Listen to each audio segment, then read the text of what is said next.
Et bienvenue dans la chaîne de Mathématiques Sciences. Aujourd'hui, je prends et expliquer une nouvelle vidéo.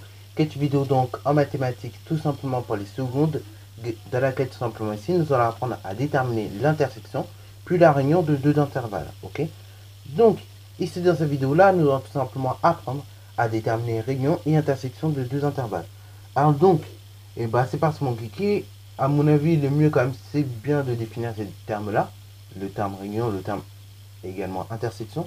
Et après, de là, une fois qu'on aura défini ces termes-là, donc réunion et intersection de deux intervalles, et de là, on pourra éventuellement faire le petit exemple que je vais montrer dans cette vidéo-là. Donc, c'est parti mon kiki. Alors, définition. Qu'est-ce qu'on appelle en fait intersection entre deux intervalles? Si vous prenez deux intervalles, I et J, ok? Et l'intersection entre ces deux intervalles-là, I et J, c'est tout simplement en fait l'ensemble des réels qui appartiennent à I et à J, ok? C'est-à-dire si vous prenez deux intervalles, I et J, et que vous avez l'ensemble des réels qui appartiennent à la fois à I et à la fois à J, de ce cas-là, on parle d'intersection en fait entre deux intervalles. Intersection, pourquoi? Parce qu'en fait, il y a un croisement tout simplement. Les deux intervalles se croisent entre guillemets. Par exemple, si vous prenez l'intervalle 3, 8 et une autre intervalle qui fait 5, 7, et l'intersection de ces deux intervalles-là, c'est tout simplement entre 5 et 7. Parce que entre 5 et 7, on aura bien nos deux intervalles, ok? Donc la première intervalle, je vais la nommer I, par exemple, celle qui faisait 3, 8, et la deuxième, je vais la nommer J, celle qui faisait 5, 7. Et vous voyez, l'intersection entre I et J, tout simplement, c'est entre 5 et 7, parce que entre 5 et 7, on va retrouver à la fois des valeurs qui appartiennent à I, et des valeurs qui appartiennent en même temps à J, ok? Donc dans ce cas-là, on va le noter de la manière suivante, c'est-à-dire on va noter I, un U à l'envers, ok? Et après, donc on va noter J. Voilà, donc ça, une intersection, c'est tout simplement l'ensemble des réels qui appartiennent à la fois à I et à J. Maintenant, donc, la réunion de deux intervalles. Si on prend un intervalle I et un intervalle J, et qu'on voudrait déterminer la réunion de I et de J, en fait, c'est tout simplement l'ensemble des valeurs, l'ensemble des réels qui vont appartenir soit à I, soit à J, ou bien aux deux. Ok? Voilà, voilà. Par exemple, si je reprends on va peut-être changer d'exemple. Je prends une intervalle que je vais nommer I', une autre que je vais nommer J'. L'intervalle I', elle fait 3, 4, enfin 3, 5. Et l'intervalle donc que je vais nommer J', elle fait donc 4 jusqu'à 7. Et dans ce cas-là, en fait, la réunion de ces deux intervalles-là, la réunion de I' et de J', c'est tout simplement en fait de 3 jusqu'à 7. Ok? En fait, c'est toutes les valeurs dans lesquelles on tombera sur une intervalle. Ok? 3 et 5, on est sur l'intervalle I. Et après, donc de 4 à 7, on est sur l'intervalle J'. Ok? Et donc, quand on est 3 à 4, c'est sur l'intervalle I' que nous sommes. Entre 4 et 5 sur l'intervalle I et J'. Et entre 5 et 7, juste sur l'intervalle J'. Ok?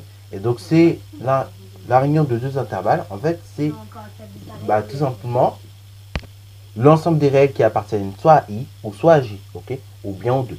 Et donc, on va noter de la manière suivante. I avec un U, ce coup-ci, J, ok? Ça, c'est pour désigner la réunion entre I et J. Donc, voilà une petite situation. Donc ici, nous avons deux intervalles. Une intervalle I et une intervalle J. Cet intervalle I est donc, elle fait donc 5, 9. Tandis que l'intervalle J, c'est une intervalle également qui est fermée, je n'ai pas précisé. Donc la première intervalle I, c'est intervalle fermé 5, 9. Et la deuxième intervalle, l'intervalle J, c'est l'intervalle également fermé 7, 11. Ok? Alors vous verrez, vous aurez peut-être remarqué, mais ces deux intervalles-là, on dit qu'elles ont la même amplitude, le même écart. Ok? Voilà, voilà. Et donc du coup, ici, on voudrait déterminer la réunion et l'intersection de ces deux intervalles-là. Alors je propose qu'on détermine d'abord la réunion de ces deux intervalles-là. Mais avant de déterminer que ce soit réunion ou intervalle, je vous propose éventuellement qu'on fasse un petit schéma pour se repérer. Alors ça va vous sembler très enfantin, mais si on fait un petit schéma, je vous promets, ça va aider plus d'un. Je sais, c'est très très enfantin, mais au moins ça aide. Ok, à bien voir les choses. Donc ici, on va mettre 5. Après, nous allons mettre 7, ici. Après, ici, nous allons mettre donc 9. Et ici, on va mettre 11. Alors, c'est très très enfantin, mais mine de rien, ça aide.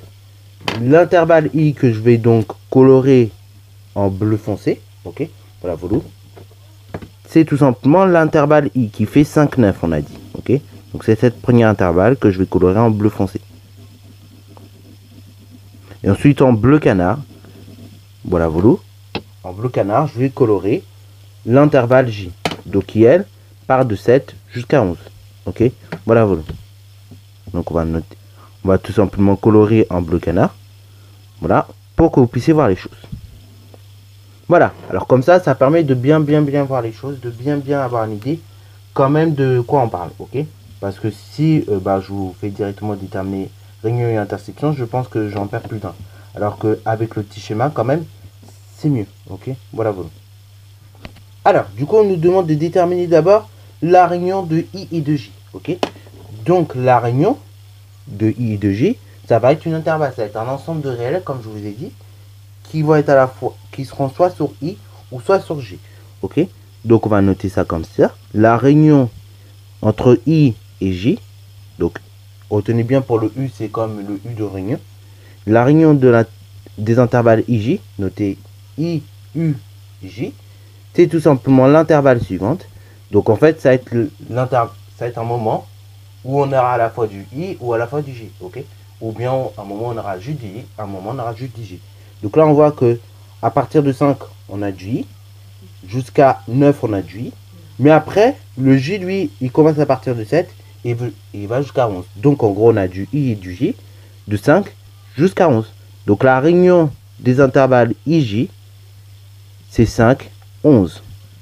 Voilà, voilà. Ça, c'est la réunion. C'est-à-dire qu'entre 5 et 11, vous allez toujours trouver des valeurs qui appartiennent soit à I ou soit à J, ou bien aux deux.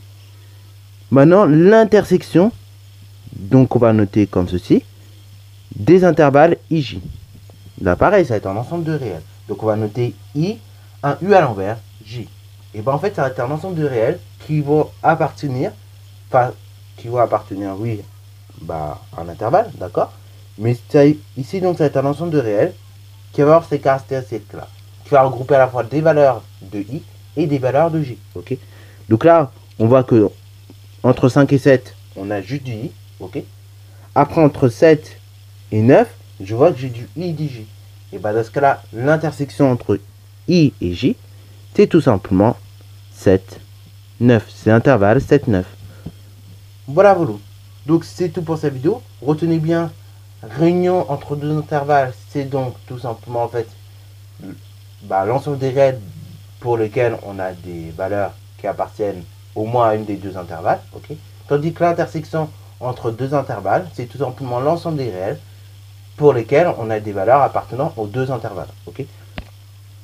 Pour finir également avec toutes ces histoires de réunion et d'intersection, là, il faut savoir que l'on travaille avec ce qu'on appelle des réels positifs, ok? Alors, les réels positifs, j'en ai pas parlé, mais on va noter ça comme ceci, R+, et ça va désigner donc l'intervalle suivant, c'est-à-dire 0 plus infini, ok? C'est l'intervalle ouverte, 0 plus infini.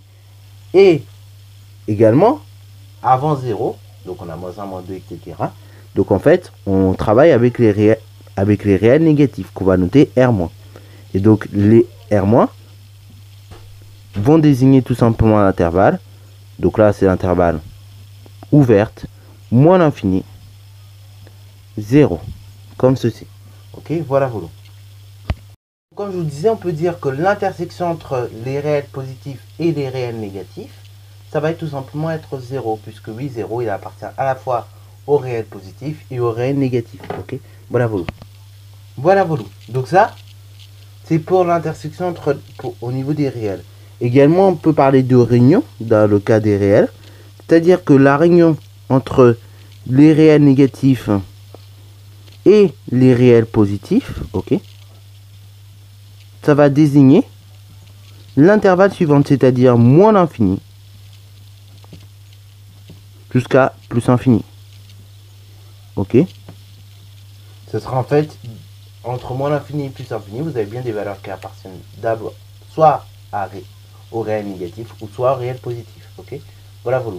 Donc c'est pour ça qu'on peut parler de réunion sur l'intervalle moins l'infini et plus infini. Donc pour les intervalles R+ et R-. Voilà, voilà. Ça, c'est la petite chose que je voulais vous apporter en plus. Sur ce, c'est la fin de cette vidéo. J'espère qu'elle t'a plu. N'hésite d'ailleurs pas à la liker, commenter et bonne reste à toi en mathématiques et en sciences.